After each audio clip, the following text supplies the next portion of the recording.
Hey guys, so we're here to learn how to add DocHub as a new software for you. DocHub is actually software that will allow you to use your worksheets and turn them into PDF files so that the kids can type on your worksheets and turn them in on Google Classroom, and it kind of eliminates having to collect papers and paper trails. So the first thing we want to do, step one, is to add DocHub.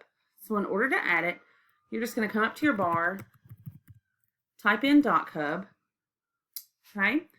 And it's this first one you're going to see here. So you're going to click on DocHub extension.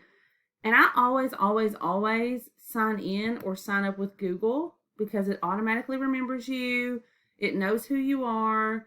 I already have an account, so mine's going to pop up as a sign in, but yours will look a little bit, it's going to look like this when you come in here. So that is how you create a DocHub